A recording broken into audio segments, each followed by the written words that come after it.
SavageOrlandoMagic.com. Dwayne, after a grueling start to the season in terms of jam-packed scheduled, how nice was it to have a day off and a practice day before preparing for these games against the Bulls here? It was good. It was something that we needed, just to regroup, refocus, and to remind ourselves what we're trying to accomplish here. So we had a great day of practice yesterday. We had a great shoot around this morning, and just looking forward to come out and get a win. Doing everything we can to get a win and get back on track. Rob Parks, 48minutes.com. Dwayne, how you doing? It's Rob Parks, 48 Minutes. What approach personally are you taking to make sure you guys get off this slide? I'm just looking to come in and do what I can, to help the team win. I feel like I've been doing that, the entire year, just coming in and doing what I can to, help the team win, doing the right things. And that's what I got to continue to do. Like I said, we had a great practice yesterday, a good shoot around this morning. Guys look refocused. We look like we're ready to go out and get a win. It's all good. Robbins, The Athletic. Dwayne, yesterday I think Frank Mason mentioned that you and he played together on a Team USA qualifying tournament. Yes, we did. Great. Glad I heard correctly. What does he bring to the table? What are some of his qualities that you admire?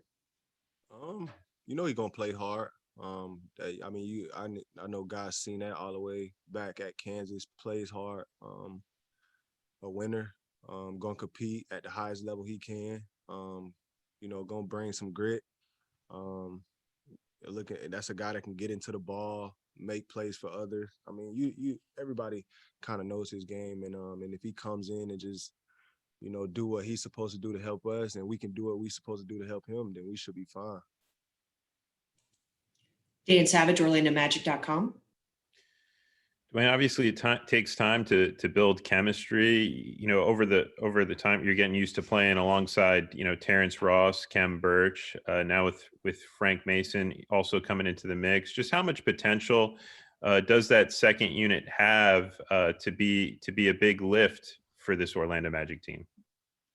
We have a lot of potential to be a big lift. You got to understand we still got guys out too.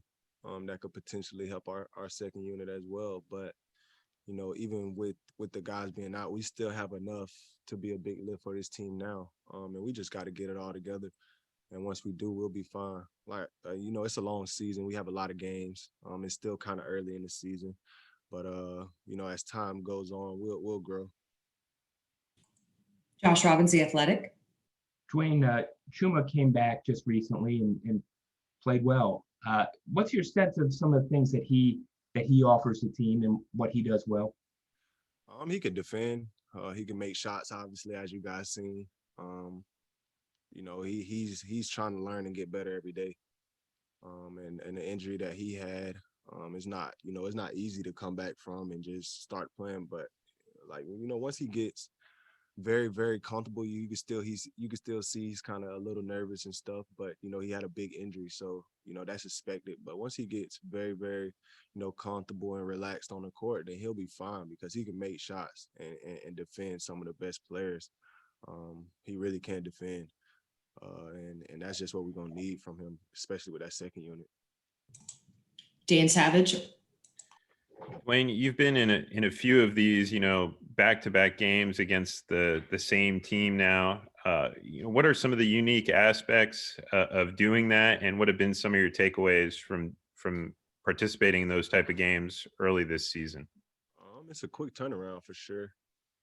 You don't have really a lot of time, to prepare for what you see on the court. It's easy. We had, yesterday, today, to prepare, to play Chicago tonight, but tomorrow we won't have time to see what we won't have time to really go through what they did different than what we saw on film today and yesterday. So we just got to lock into that. But if we come out and do what we're supposed to do, we should get the win.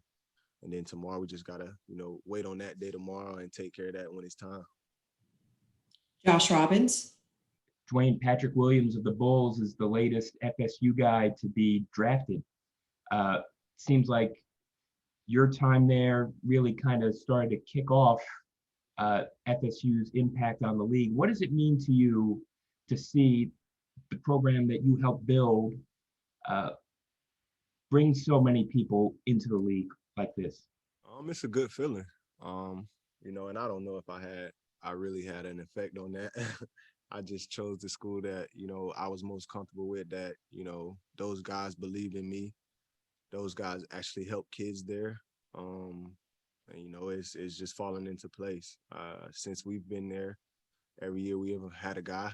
And not only we've had a guy, but, you know, our guys come into the league and they represent our, you know, Florida State very, very well.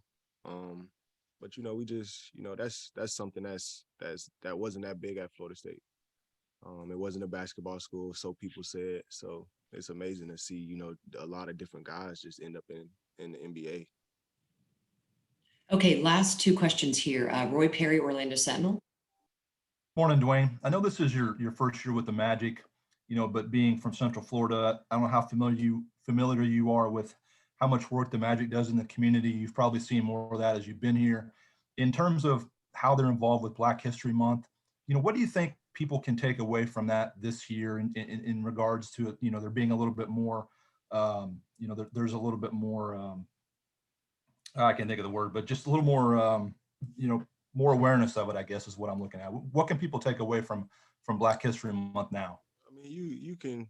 I mean, I feel like it's now, just because of last year, 2019. You actually seen a lot of, you know, what Black people go through.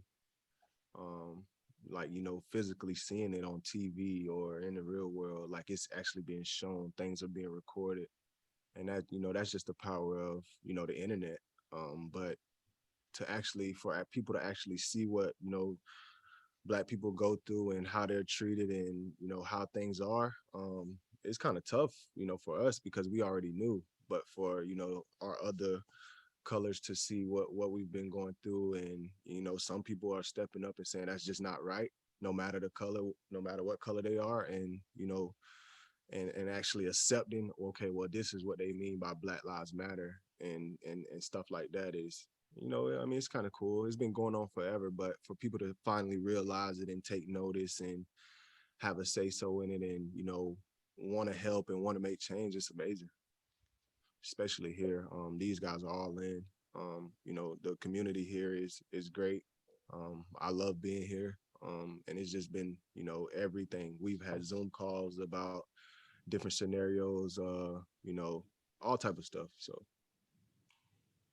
Dan, did you have another question? I know you had your hand raised.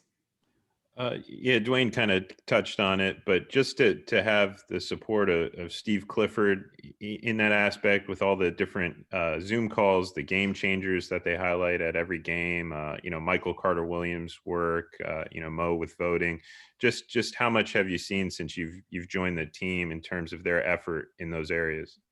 I mean, I've seen a lot, especially with Coach Cliff.